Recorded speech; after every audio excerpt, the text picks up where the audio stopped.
What is the minimum wage? Let's say 16,000 rupees, which is the maximum. And this is not basic, but the wage. The salary that you're taking per month should be in that 15 to 20,000 kind of range. So in that range, the employee may be benefiting. Employer could also. But if higher level of employees, the same wage definition has a big impact on gratuity. Earlier, gratuity was based only on basic as a component. Now it will be 50% of your total wages. I'm curious to know, what did you do to your own gratuity? No, see, that's the point. No, I from 2020 onwards, I waited for this to come so that I'll get a better gratuity. But I lost patience in 2024. I quit. If I quit in 2025 after the course of 26, I would have got 3 times the gratuity I got. Wrong side of the law.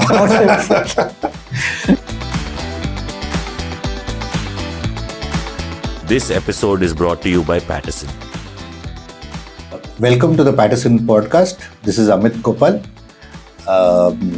Economics, as taught to us in school and college, told us that conventionally there are 4 factors of production. What do I mean by factors of production?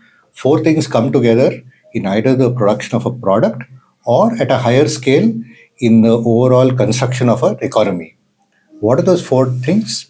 Land, labor, capital, and entrepreneurship or enterprise. Think about it intuitively. You need land to house a company or to house agriculture. You need labor, which is people to come in and produce the product or deliver the service. You need capital, and capital here is not just money. It is technology. It is everything else, machinery and what have you, to be involved in actually the production. And then you need somebody to bring all these together, innovate, and so on and so forth, which is what the 4th factor is, which is enterprise. So if you just look at it in a very reductionist standpoint, these are the 4 factors of production. Over time, as economies have grown and developed, there are other factors of production that have also come into play. Like for today, if you ask a new age economist, they will also say information is a very important factor. They will say time is a very important factor of production. But that's for another day. Let's just stick to these 4 factors, namely land, labor, capital, and enterprise. Next point, in just the context of how economies evolve, socialist economies or economies with a socialist tilt tend to control these factors a lot more than, say, capitalist economies. And how do? They do it with a lot of regulation. They have regulators, they put in regulation, and then they supervise these regulation. Our own country's evolution from where it was, which is a little more socialist to a capitalist driven or a capitalist tilted economy, has seen a journey of reforms or deregulation on 3 of these factors of production. So you've seen deregulation in land and land holdings. So relative to what it was to buy land or to acquire land or to even sell land or anything else related to land and related factors, you see a lot more ease. Similarly, on capital, a lot of us who've been in the capital markets and also in allied markets see deregulation having taken place, as is also in enterprise and entrepreneurship, which is gone through its own sense of deregulation. What remains, however, as it is and has not really changed significantly are the regulations related to labor. Why, you ask? Probably because, and this is an intuitive thought, because people in a democracy require taking along. You need to make change. They are averse to change. Some of these were always there with a view of so-called protectionism of the interests of the labor. And changing this is time-consuming and also needs a lot of effort. And therefore, what has also been a resultant of this slow evolution in regulation involving people is that other factors have sort of stuttered. This was how it was till November 25, when the government announced what we call the labor codes. We call them the labor codes, but they're effectively a repeal of labor laws, a recast of labor laws to make things simpler and to make things easier in the conduct of the regulation itself. Why is it that we should try and understand some of these changes, you ask? Because it impacts each one of us. As employees, it will impact us because these are the laws that govern our work. As employers or as entrepreneurs, we should understand it because these are the laws that actually need to be factored in. You can't keep spending a lot of your time on compliance. And lastly, as investors, you need to factor it because this is where the country is sort of directionally headed from the labor perspective. We have today with us a dear friend of mine, Madhu Damodaran, who's going to help us decode the labor codes. Welcome, Madhu, to our podcast. Madhu, just to give you a quick introduction, is a boring lawyer by vocation and by qualification. But most importantly and most interestingly, he has worked extensively with enterprises and organizations of various types, size, and so on and so forth, helping them navigate. And therefore, he is a practitioner. He has helped companies which are small, which are large, which are super large, navigate this whole labor law journey. And therefore, he knows both the difficulties and the issues that one is confronted.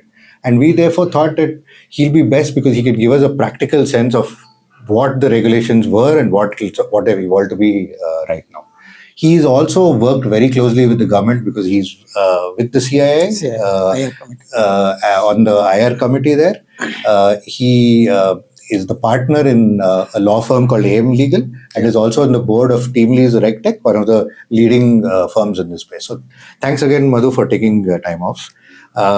Before we get and plunge into the topic itself, I have to ask that Friday that the government announced this changes, it was like a sudden thing, right? Sure, yeah. What was the sense that time? Was it a sense of elation or was it suddenly, this whole change had come about and you were all swamped with too much of activity and whatever? What was the sense like? It was a sense of big surprise. Yeah. Because the codes were enacted or passed the parliament and president himself at that time himself had given the assent as well for the codes to be made acts, right? After that was 2020. And there was a time when people like me were very actively engaged in 2020-21 that this is going to be law and then we all need to change. And then, for example, that time I was working for a corporate and then we had a task force, I was heading it and all of that, and it kind of petered out, right?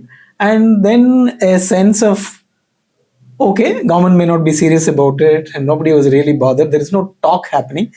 This is particularly for a person like me who's very closely working with the government.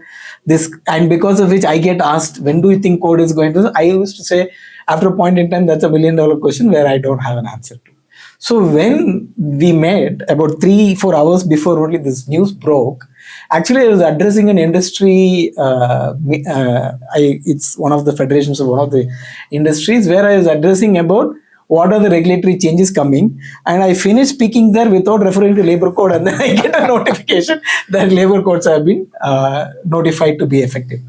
So definitely it is a surprise. But to answer your question, are we overwhelmed now? Yes, definitely, because there was an amount of preparation which was happening, and then since there was no news about it, then employers and even employees take it, unions, etc. They all taken into a position. Okay, maybe government is not going. It's not going to come. Even then, if it is going to come, people thought that they will get some time. Right. But it is just the day 21/11/2025. It's like the May of 1991 for labor law, and it said that it is effective from that day. So even now we are grappling with the question where my clients ask me, are you sure it is 21/11/2025 is the effective date? So yeah, it was a surprise, and then definitely it now means a lot of work. Me as a lawyer, it's good for me, but but for the corporates and employers, there's a lot of work to do. So I must tell our viewers this.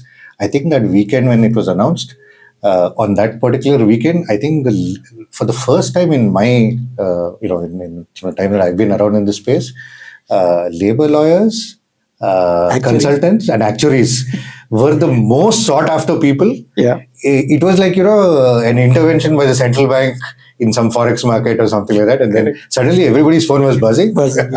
And that too, we went almost up to 11 o'clock, and then we couldn't have a proper conversation without any one of us phone ringing. Everybody was wanting to know what's this, when is, what is it, how are you going to handle it? Yeah. So maybe to just kick it off, I think it'll be great to get from you a sense of what the background was. So what were labor laws prior to these changes? What was with the state? What was with the central government? And maybe we can touch also upon why they were complex. How many were there? Just to get us, the landscape kind of. So I'll also do I think you can map my career and as a journey as how I started as a lawyer to this. For example, first serious job of mine after I qualified as a company secretary and a lawyer was in 1991 January. So I was hired to handle the most, at that time it's not only labor law I was focusing on, all laws, particularly corporate, and it was a listed companies. I was hired to handle the pre-liberalization or pre-May 91 this thing. So after I joined, my boss also didn't expect. Suddenly when this came, he looked at me, Madhu, what will I do with you? Because that's the kind of a change that came, right? So, but then as you rightly said, 3 factors have been addressed in that to a large extent, right? But this one factor was not addressed, and then for about another 10 years, I was not fully focused on labor law as such, but we all started this thing into a pension management company. You remember our boss used to say, my company is a bet on the labor reforms, particularly on the pension sector. Correct. Remember? Correct. And they went on to get into the labor market as well as a staffing company. They also used to say, this thing is a better. So the expectation was set that the first 3 points are addressed, then the labor has to be addressed, and everybody was talking about. But it took so much time. From 2001, I got into the space. Till that time, 99 or so, the then BJP government started the process finally. They called for a second national labor commission, and then that recommended, they appointed a committee. The judge recommended saying you need to kind of consolidate into 4 labor laws. So to give the context, these 4 labor laws, codes, which is one on wages, one on social security, one on occupational safety, the other one on industrial relations, subsume 44 laws, 29 laws, but 44 laws out of that 15 were deleted. So these were laws in existence but served no purpose.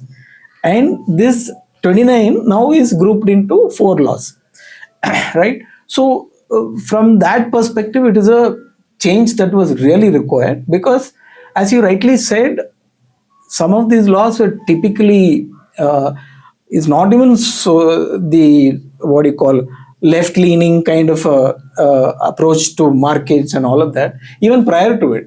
Because one of the act which gets subsumed, oldest act is 1921 Trade Unions Act. And then you have Payment of Wages Act 1936. Like that. So it's not even where we started thinking whether we will go capitalist way or socialistic way, even before that.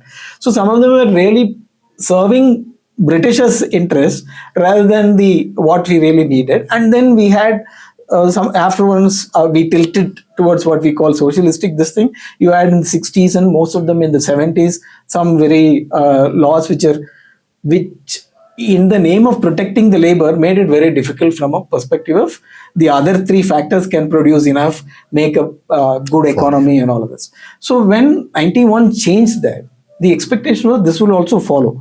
But it was one of the most typically sensitive topics, so it took so much time to initiate work. Correct. So 99, so when I moved into labor law as this thing, and my practice or work, expectation was it will move quickly, but from 2002 when the report came till 2014, nothing changed. So give me a sense of what type of laws they were. You mentioned trade union, you mentioned a few other things. On the face of it, they seem appropriate, right? But what one reads and one hears is that they were impractical to implement. they were difficult to implement. So anecdotally, what kind of, as a practitioner, give us I'll a give kind a of... very relevant experience. For example, today in manufacturing, for example, right? It may be good or bad, but in manufacturing, the workforce is almost 75% what you call contractualized. Correct. Which means that companies or employers don't employ them directly through a contractor. There are various reasons for it. Right. Why it is contractualized? You had a Industrial Disputes Act, which said that once you start, if you have more than 100 workmen that time, if you want to close it down, if you want to retrench anybody, if you want to do a layoff, you need a prior approval of the government. Imagine it is 100, that is what you're talking. Today, any enterprise is more than 100, right? So it's so difficult. And practically, I've been in this space since from 2001, now almost 20 years. I have not seen, for example, in Karnataka, one single approval coming from the government for closure. So and you apply, they will never respond because it's politically sensitive to go and approve this thing. So because of that, what happened? The manufacturing employers had to rely on contractors because that much was easier. If there is a downturn, let go of people, which led to 75% of the workforce being contractualized rather than on the this thing. So that's the kind of difficulty. And I'm guessing that also meant informal rather than formal structures. Correct. So the employers, particularly MSMEs, generally thought, why take this trouble? Yeah. So if a worker was willing to come and work without PF, without ESIC, I don't have a problem. He also doesn't have a problem because some of the migrant workers who come wherever they are coming, let's say to the south, you give him everything without deducting anything, he is happy to carry it. And an informal, just for the benefit of our viewers, the informal structure is worse off than the formal structure because it does not give a safety net to the employees and is technically unlawful, right? It's not under the it's not compliant, right? Yeah, so technically unlawful because these are all people who should have been properly hired as employees. Correct. They should have been provided PF, whatever the social security and all of that stuff. Correct. So that's one big problem. Informality, because out of our 50 crore workforce, probably 20 crores, you had really stretched the definition of what is formal. Correct. Only 25 crores will be, not even 50%, right? Or 10% will be this thing. That's the kind of number. For example, the number of live subscribers today on month who is contributing to the Provident Fund is about 7 crores. Right. So you have a 50 crore workforce, but our unemployment rate is 3.9, which means that 96 percentage actually are working, but you have only 10% or 15% getting paid. Right. So that is the biggest problem that needed to. One of the reasons was the compliance with these things. You needed a prior approval to close, and then there are so many forms that is required to be maintained. Right. And even, for example, to maintain a form in paper instead of a paper on electronic, this thing, in spite of a law called Information Technology Act, which allowed you to maintain anything required by law in electronic form, used to be difficult. I used to go and apply for specific approval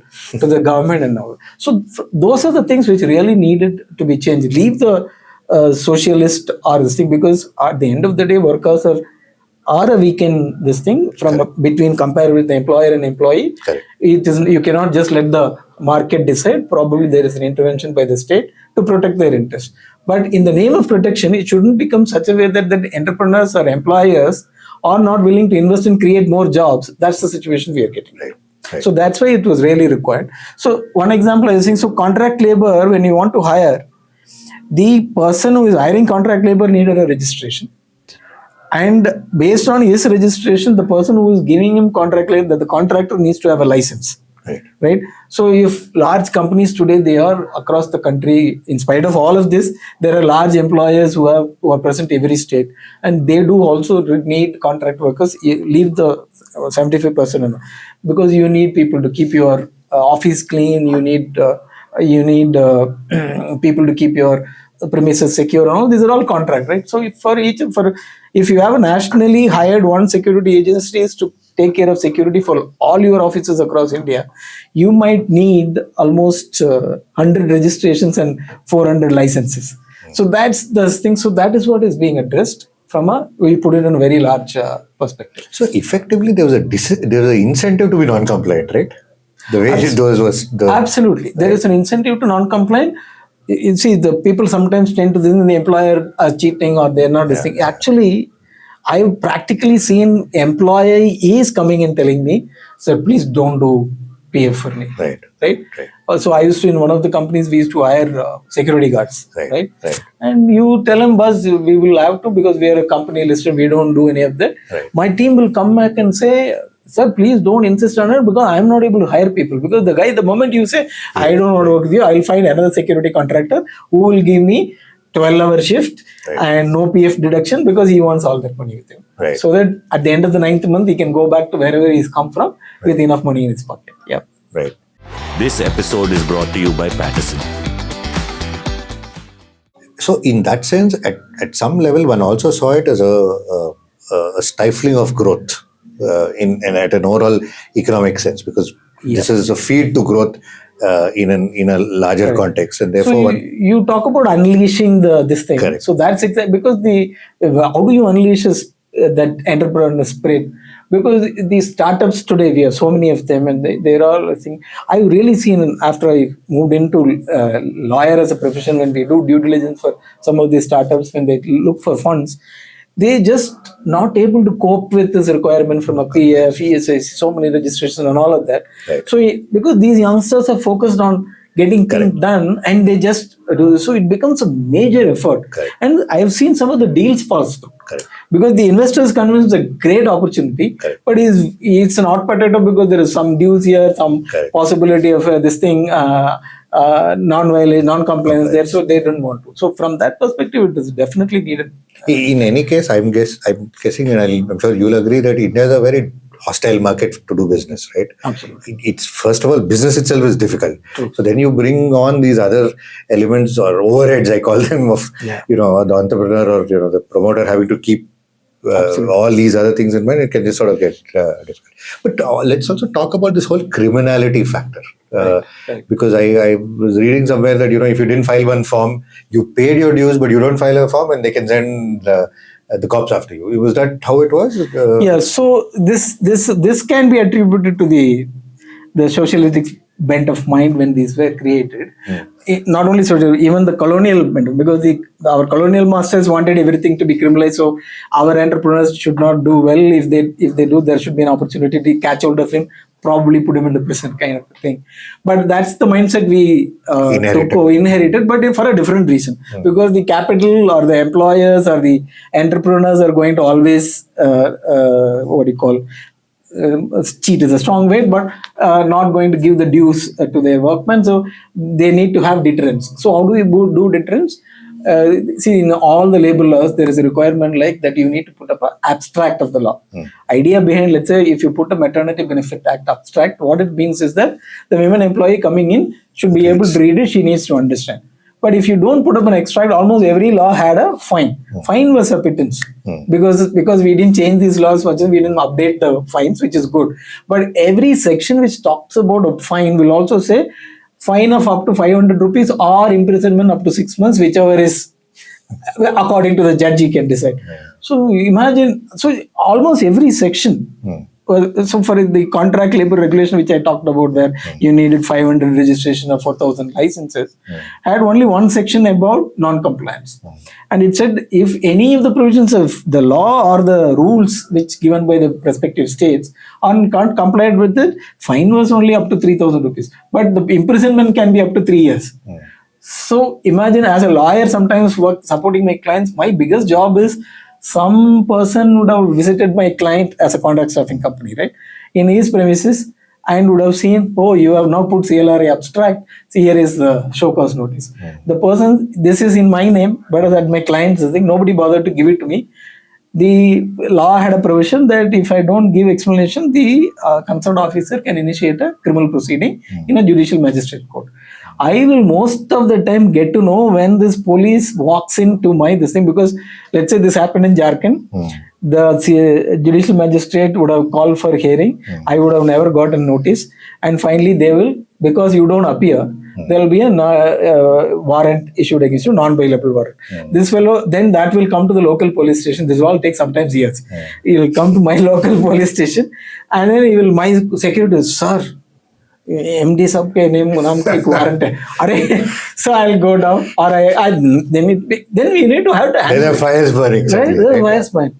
So this is the problem. See, what happens is there's also a competition issue here. Right. So some of the small contractors won't bother, boss. You do it, I will not appear. They will manage probably the police also. Right. But for a company, let's say, which is very organized and then wanting to comply, they have to do all of this. Yeah. Then I need to engage a lawyer. Right. He has to go and play. Or I find the easiest way is to go plead guilty, pay their 500 rupees. But when you plead guilty, you need to always keep in mind, because judge has a discretion to put you in jail. Right? So you really need to be very careful about that. Right? So then most of the time, listed companies or really organized people will say, boss, this I am not directly responsible. Right. Which is a defense. So I will say, no, I will go against this thing to the High Court, Right. ask for the quashing of that, the proceeding, and then so look at the expense there. Right. So that's the problem with this thing. I mean, criminal act this way. Right now in the code, in each code, there are only about few sections are still criminalized. In the sense, let's say, Provident Fund, you deduct from your employee and you keep it with you, you don't remit it. Right? It's intent. Then it obviously is a fraud. It has to be treated criminally, but not all others. Right. So that way, that's very important, this thing, because again, for a startup, for example, they will be very, very careful to go from 19 to 21. Right. Because of the coverage threshold. This thing. Because then the moment you become 21, then PF, you apply for PF, that fellow will walk in, and then if he might find something and all of that. So those kind of things are now completely decriminalized, and also they're planning to make it really online, electronic way of doing. Also, before we go into what changed, I want to request you to also explain these multiple definitions that are there. Right? It's the same definition, different regulations have, and what that meant to employers. Yeah, so especially wage, I keep seeing. Very simple example is, for example, for all of us, salary is what can be different in a salary definition, right? So salary is salary, what you get every month is thing. Correct. But for each purpose, the purpose of the law, for example, if it is Provident Fund, it is for you to compulsory to save, make you to save. So there is a definition for it. For ESIC, that is the insurance in the event of an accident in a working place, for that is a different definition.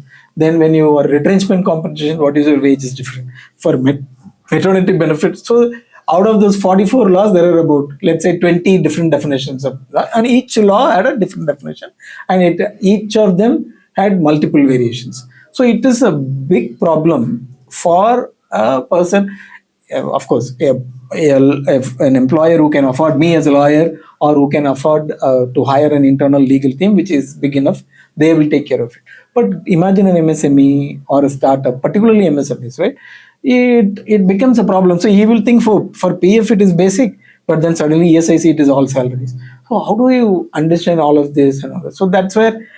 So this is one example. There are multiple such definitions. Even an employee definition is not common. I'll just give you an example.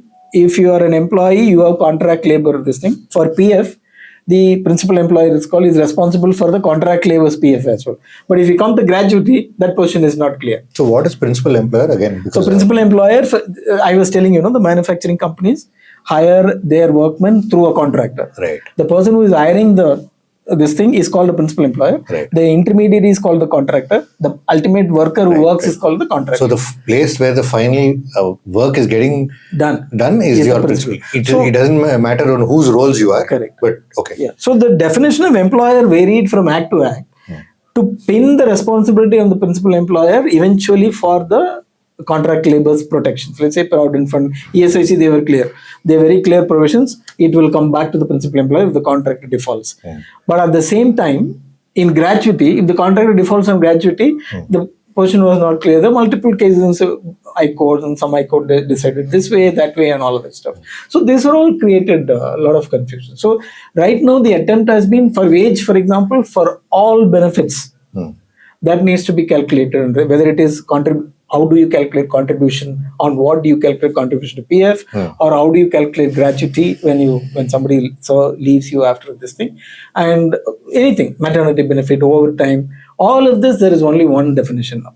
It will take some time to settle into this, right? That industry is going through that trouble. But once it is done, I think that this certainty will create Because imagine there are 47,000 cases in EPFO forums alone about this.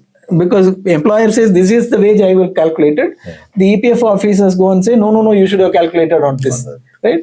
All this is waste of time because again, lawyers like me profit out of it. But at the same time, what happens is EPFO machinery is fighting these cases instead of going and finding out whether somebody is non-complying and all of that stuff. Madhu, I want to now talk about what has changed. So if you can just summarize the 4 codes, also why are they bracketed in the way they are? What does each of them constitute? And then how have things now, how are they going to be simply? Is it just that the law itself has been recast, or are there things that one has to do in the compliance of law that are going to get simpler? If you can so maybe you can start with what has changed there. Yeah, so if you really ask me, has it really changed drastically? And if somebody were to ask me, are you happy with the changes introduced? Probably I would have come back and said it is already too late, and then we still could have made it better. But having said that, I think the changes have been quite significant. I'll start with each code. So one code is all about wages. So we had 4 different laws. One was Minimum Wages Act, which ensured that there is a minimum wage prescribed for each vacation, and that is paid by the employers.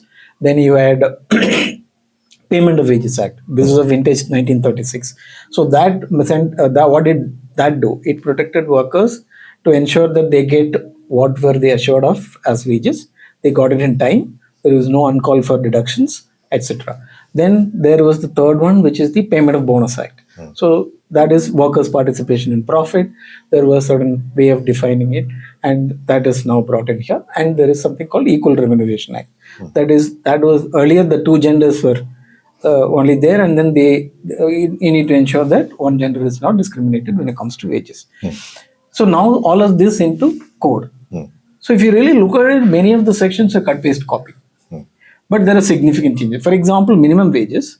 The earlier law said first an employment needs to be notified as a scheduled employment, and then the state government or the central government will fix a minimum wage for it, after which the employer cannot pay anything less than that. Now the question is that then the states have to notify. So employers sometimes can actually, if there is a follow-up to why you are not paying minimum wage, employer will say, tell me in which scheduled employment this employment falls in. So I am not complied by that. So the significant change there is that there is no concept of employment. Every employee needs to be paid minimum wages.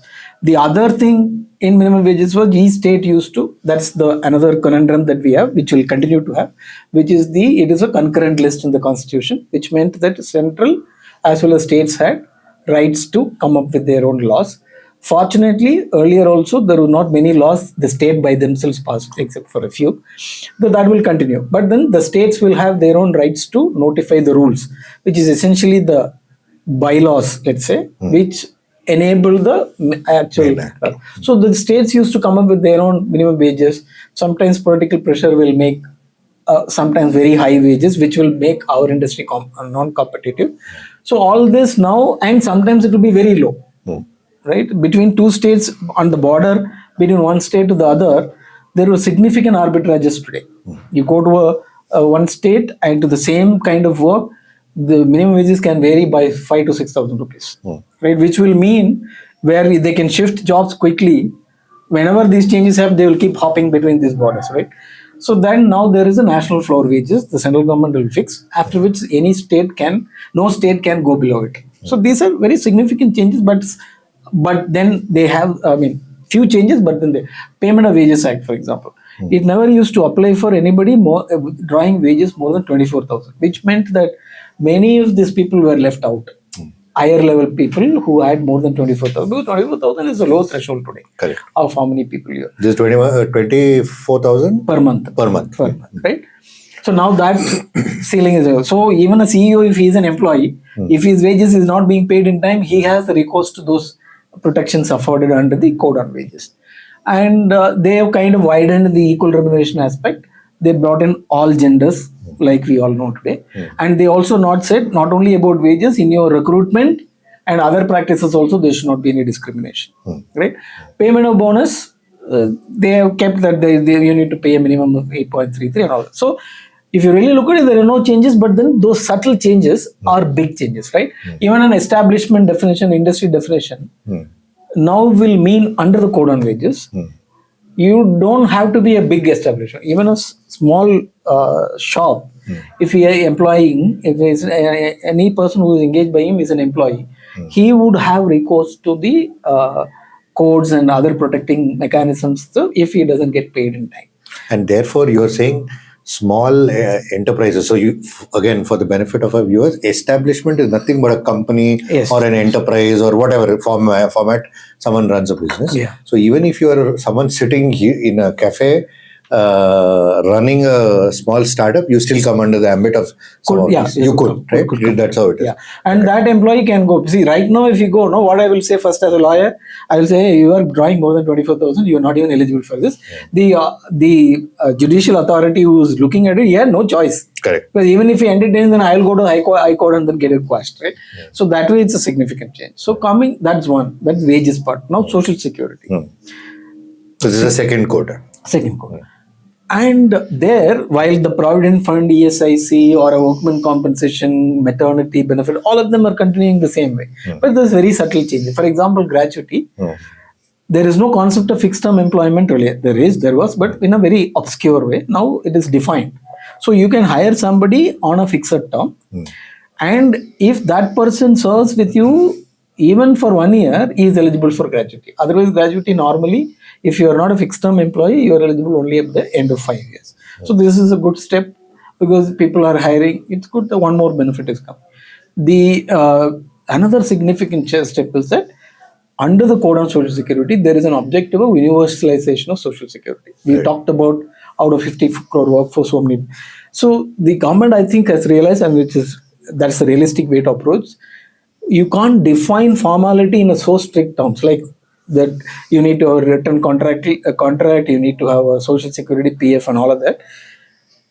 Even in if somebody is unorganized also, we should be able to provide them service. So first important step done in that perspective. So the government has given itself authority to consolidate this all unorganized workers. Each state has its own. In Kerala, for example, there is an auto rickshaw drivers welfare fund or a social security, right? Now all of them, they can continue, but their government has enabled itself to come up with a larger forum or organization, National Social Security Organization, that will get powers to govern all of them. And government has also given a Aadhaar based identification of these beneficiaries. Right now it is available only for organized employers who are contributing to PF. And that's a significant change. So now for gig and platform workers, government is much advanced this thing to implement it because the government can demand contribution from the aggregators and also from the gig workers, and they can be given benefits. And the fact that some of these states have already started such schemes or such things, what happens to those? Those can continue, or is it that? So under the Social Security Code, the central government got itself power to create social security schemes. So, but then since it is not implemented, states have gone on their own to create this. But once this code comes in, those laws in the respective states regarding social security needs to be under this. But then there are other factors which are impacting a gig worker. For example, there could be an unfair contract. He may be exited from the system for very simple this thing. People talk about algorithmic control and all. That can still be governed by the states. But I think the industry ask there would be, it's okay, but please be aligned because this is completely tech-based. A person may be in Delhi, but then he may work for a platform from Bombay and all of that. So coming back to social security, so the government has enabled itself with a legal architecture to come up with a universalized social security, which is very important for this country. We are talking about demographic dividend, but that will become in another 40 years probably, it will become a huge liability, and then we can't have more than 90% of this thing not having anything from a social security perspective. So that's the second one. Third one is your occupational safety. I think that's one thing which in our scheme of things, we haven't given enough importance to. because I don't know, somehow we didn't value the life of the worker who is involved in. This is pre-code. Pre-code. Of course, there are safety measures and all that. There's nothing really drastically different that they have done in this thing, because that subsumes Factories Act, then Contract Labor Act and all of that, which provide for this welfare.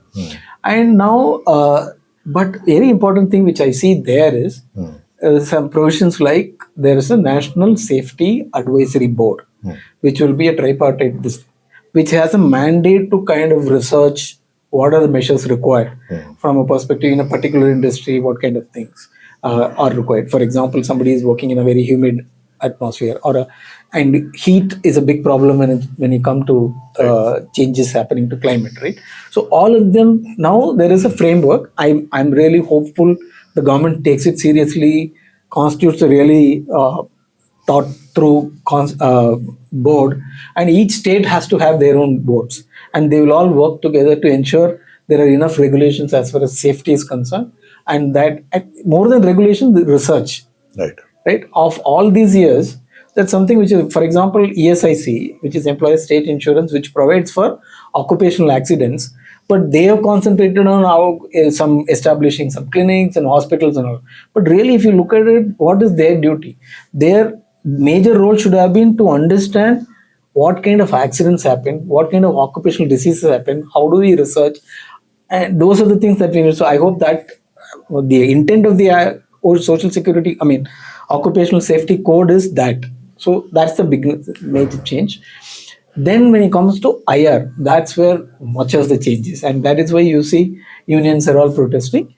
For the employers, what is good there is, till now there is no provision as to how an employer has to recognize a union, right? Which had its good things, but which mostly bad things for an employer, because any Tom, Dick and Harry going by this thing can come and say, I have organized your workers, now they are all part of my union, you need to negotiate with me.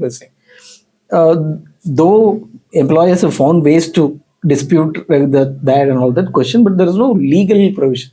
Now the code, IR code, very clearly provides for a legally how to recognize. So it requires if an union has more than 30% of workers represented, then they can be the sole negotiating union. If no union has 30 or multiple unions, then you can constitute a negotiating. This is all written in law now. So while unions, the employee side is protesting, saying that no, that is this thing, you cannot be restricting the right to collective bargain. But I think this is a reasonable restriction which is required. Otherwise, employers did have a problem. So that's a major change. The second is that the definition of industry, definition of workman, all of that has been changed.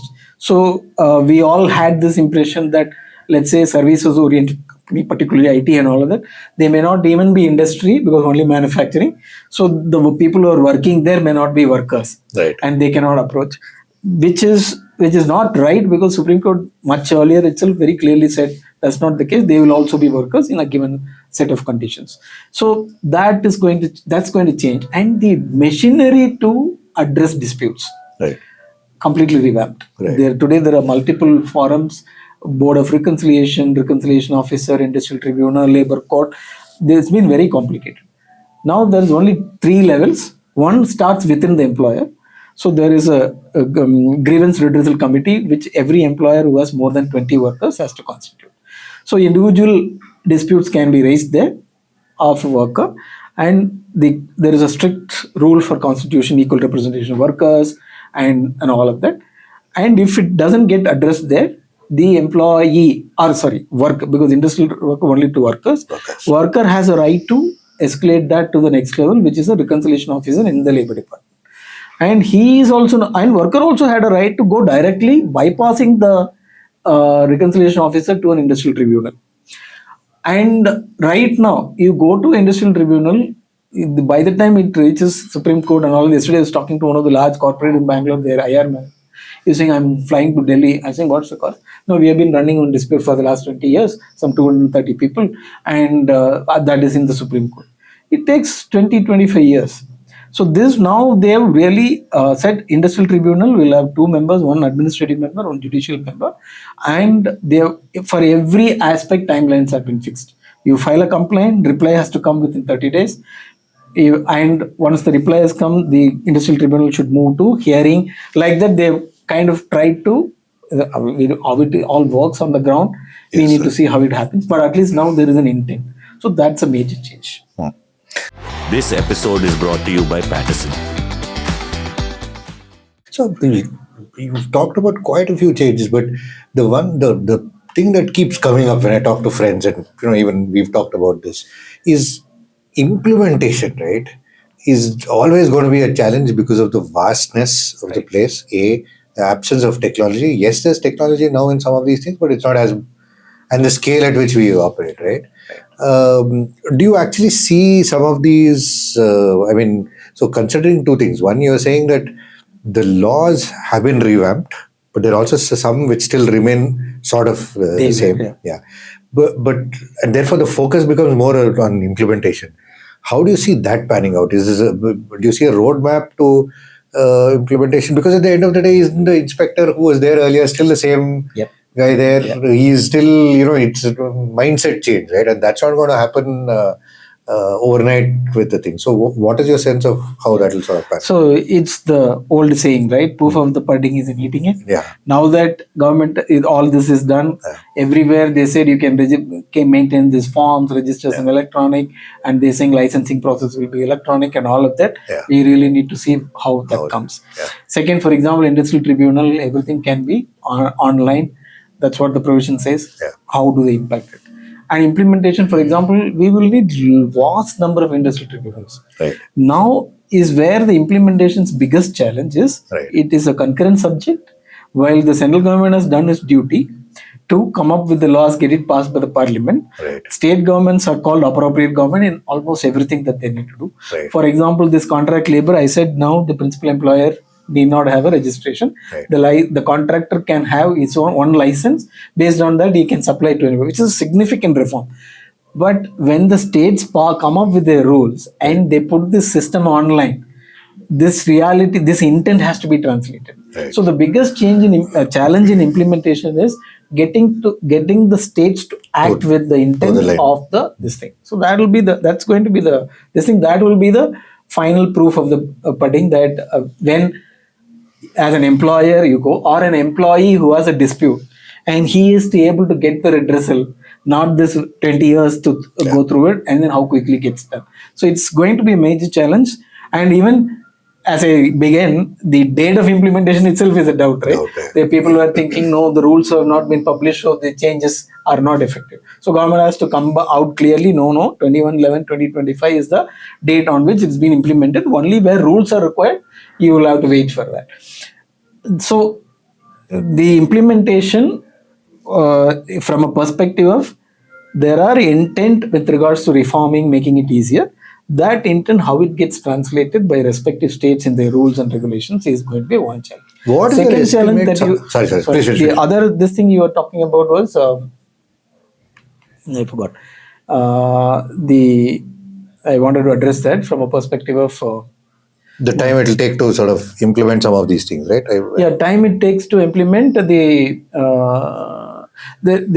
are going to be, for example, there are still some conflicts will come. Correct. Because I said concurrent subject, some laws are there enacted by the states, like shops and commercial establishment, which governs most of the service sector.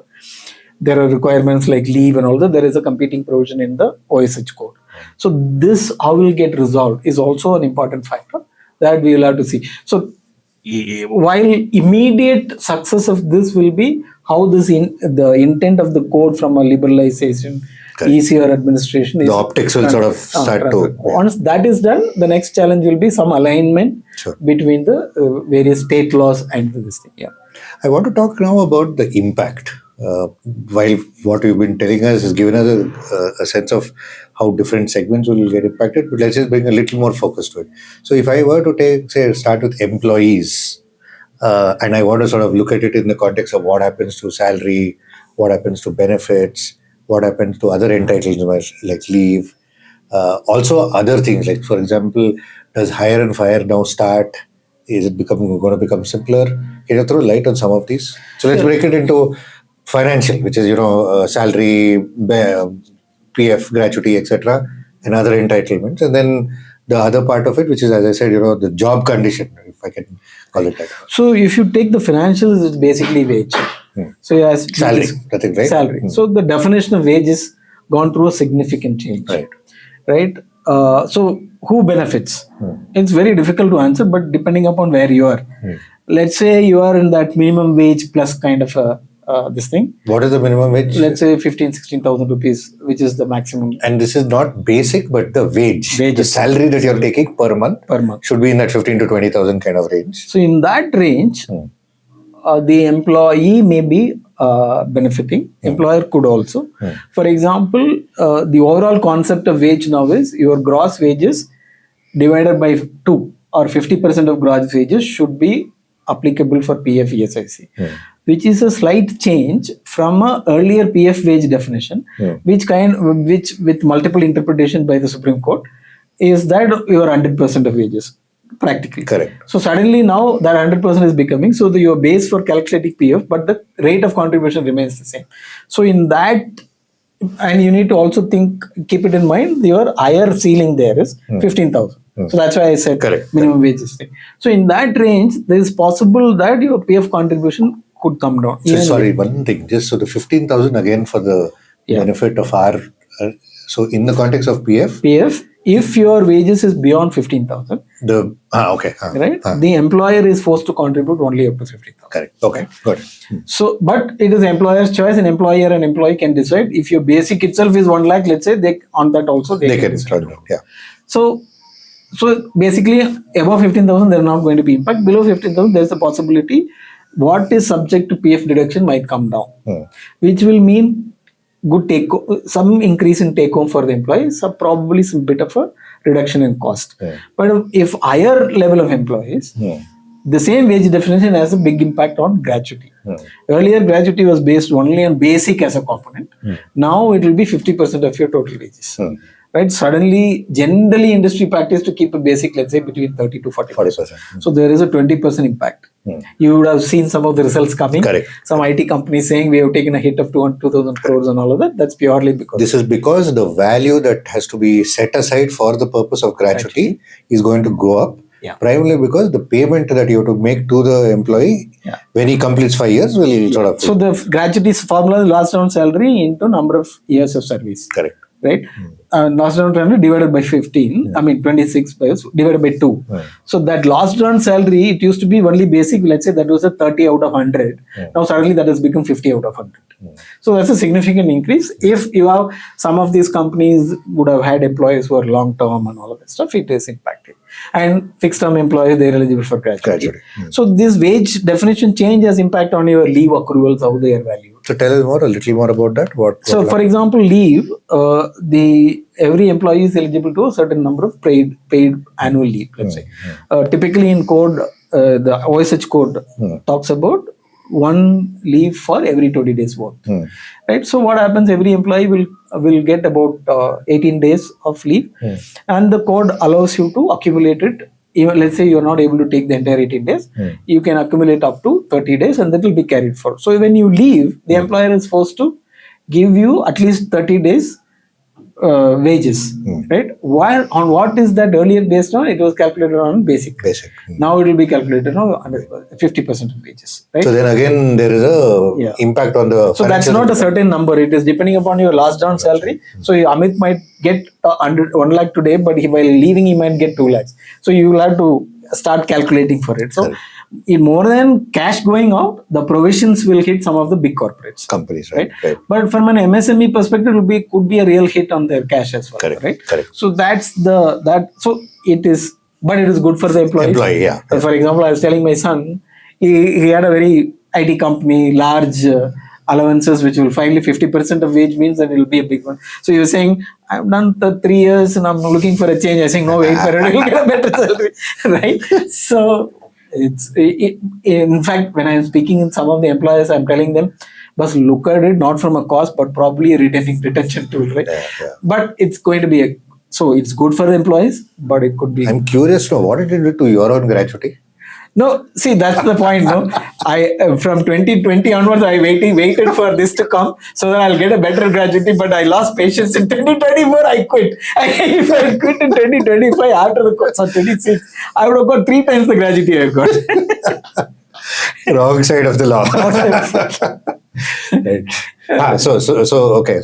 So that way, when it comes to benefits and all of that, for example, maternity benefit, provision of creche in a workspace, which are all become much more standardized, and IR code, I said, no, it definitely works both ways for employees also, even in a industry which is considered not unionizable. Some of my friends in a common industry might think otherwise, but you also need to realize that there could be a need for them also to organize themselves, which I don't think will in any case happen in an IT industry. But if there is a dispute, so they also have access, so that way it benefits employer. And if it can really, from an intent getting translated into action, fast track some of these proceedings, it will definitely benefit employees and also employers, because there's a lot of uncertainty today. One case goes in, you don't know, for example, that large corporate for 236 employees, if they are fighting the battle for 20 years, with the moment higher court you go, you'll have to deposit the amount in dispute with the high court. Then only you can appeal. Because tomorrow, if he runs away, then what will they do is this thing. So imagine that what is kind of at stake. So it will that way it will be kind of. So if you really overall look at it, it is beneficial as well as it has its own issues, which the employers needs to be really considered accordingly at. And I also asked about this part, this hire and fire. So what is that, how is that going to be easier or more difficult? Because that seems to still be one of the arguments of the unions or whoever is opposing, which is that, now we'll there'll be no protection and all that. Is that true? So the hire and fire, where the unions are coming from, is that I was talking about prior approval required to shut down on this thing. If you are more than 100 was the earlier rule. Some states have already increased it to 300. Now, I'm, for example, if you ask me personally, I think you shouldn't have a limit. That doesn't mean that I'm encouraging hire and fire, because at least otherwise you allow that. Now it has been standardly all across India, it is 300. But 300 employment in, let's say, in garment industry, even a small, this thing will quickly cross over 300, right? And they might get an order which will need 300 people, and then next year they may not get that order. What do they do with them? So you cannot force them to go and apply for this thing, and that's where there's all this electronic process of approval and all that. Hopefully, it will. So their argument is that just by raising 100 to 300, it has become hire and fire, which I don't think is really this thing true, because while so many things have changed, I don't think even now it is so easy to hire and fire. For example, you have this bipartite system within the employer, and then all this, most of the basic things and the Industrial Disputes Act are kind of carried forward. Right? So I don't think there is justification in it. Probably one upper hand employers got is that ability to recognize union and then legally reject that you are not my recognized union, right? Beyond that, I don't think you can really say it is hire and fire.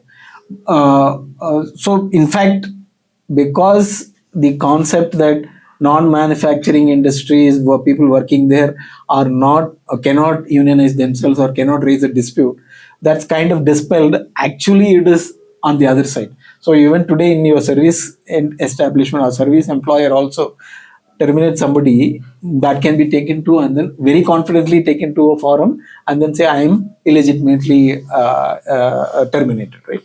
So I really don't agree that that hire and fire is really encouraged by this change. This episode is brought to you by Paterson. So Madhu, when we were talking, I was able to piece together what the impact for employers is, which is and to some extent this can also be sort of extended to potential investors who are looking to invest in some of these spaces. But here's what I sort of figure. For large and mid-sized employers, there will be some short-term pain because provisions will go up, money that has to be set aside go up, etc. But the cost of compliance may come down over long periods of time, which may far outweigh whatever is the short-term gain. So that's the sense I got. And that's, correct me if I'm wrong, but this is right? Yeah. But what about small enterprises? You talked about shop, and we also, we're recording here where you see a lot of startups there. So what about those kind of guys? Is there a deterrent to be compliant, or is it still that I can be compliant, but look at all these that I have to still do? What is your sense on how this will work? So, like for example, when you said crash, maternity benefit, how will the small guy afford some of these things, right? So give us a sense of that part. So you are right about larger companies. It is going to be a medium-term pain. Yeah. There are larger employers who knew that this is going to come. Yeah. So, for example, they have acted to keep their 30 to 50, and already that cost has been taken into account. But yes, the concern will be the MSMEs particularly, which is the backbone of the economy, and they are the ones very worried about compliance as a cost, right? And there, I will not say that the compliance burden from a perspective, let's say paying PF, paying ESIC, or paying maternity benefit is a burden. If you think that's not going to come down, So, but the promise is, at least what is written in the law, how do you comply with it will become far easier. That's where I was wanting to respond to the inspector plus facilitator. The inspectors are the backbone of the enforcement, right? And they are the ones who are creating this compliance as a burden. Correct. Right? They will walk in anytime, for example, same here, into this thing, and then say, why have you not complied with PF? And he will never listen. The startup might have 25 people working with them, but more than many of them may not be full-time employees. They must be consulting them, but the inspector may not agree. So then that starts the process of burden, in the sense that there will be a case against you. You'll have to go start. You need to employ a lawyer. All those things. And the promise here is that it will become more of an facilitator. In fact, the original draft had only facilitator, not inspector. But then in the International ILO Forum, there is a convention on how do you enforce these laws, and then inspection is a means of that convention. So as a convention, India is a member of the ILO, so they have ratified it, so they need to implement. So there, under the advice of ILO, it was changed to inspector cum facilitator. The role that government imagining for them is making it a facilitator. So that's where the implementation is a challenge. So I heard secretary the other day saying, no, we are even creating a book, and we are going to train them. We will make them real facilitators. If that is how it is approached, and finally that's what that is how it translates to, I don't think the smaller people need to be really worried about. Second, all of them being automated and online, right? For example, they're talking about, let's say for Provident Fund, you upload your pay register, the system tells you how much to pay, and then you just pay. So from that perspective, to comply, it's not very difficult. So somebody who is tech savvy should be able to, for a small organization, should be able to do it by themselves. But if you ask me, from a cost of engaging an employee, if you're not really interested in paying PF and all of that, but then now you'll be forced to, might go up. But what I see as an advantage for them as this gets implemented and all of that, so all those uncertainties, which what is wage, what you need to do, how do you recognize union, all of that will become very certain, and it will become that much more easier for, once you understand, then it's easy to comply with. From that perspective, in the long term, it is good for even smaller enterprises. And at an overall level, and not to put you in any kind of spot, do you see any specific sectors benefiting a little more than the others? Because while you say, at a higher level, at an overall economy level, in the long run, if the direction is sort of maintained and the momentum is maintained, then the whole economy sort of starts to gain. But do you see any specific sectors, getting their noses in front in terms of benefiting from this whole thing, or is it going to be more or less widely across? No, I think as employees, everybody will be subject to the same thing. But if it, for example, everything is getting automated, and larger employers will have a lot of advantages if they see, some of them have really automated their process. The ERPs are there and all that. So it will be a question of implementing an API to interact with the government and all the compliance portals. And so that will really become faster.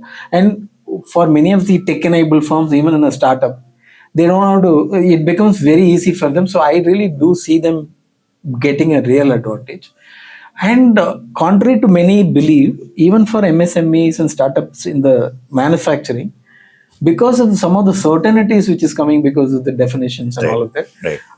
immediately there will be pain. Right. But I have a real sense that it will really help them going forward from a typically Atmanirbhar Bharat, more investment in manufacturing is how I read it. So little more manufacturing gets to benefit than services. Is that Services? The biggest thing is that the industrial relations code and then its impact on there. I think that is still a fear on the surface. We will have to see, because it's not easy today to really unionize an IT worker. It's not easy because they have their own dynamics. Yeah, their DNA is sort of different. DNA is different. So fear is required because anything, it's not fear, be clear about, little bit of uncertainty there, but I think that will settle down.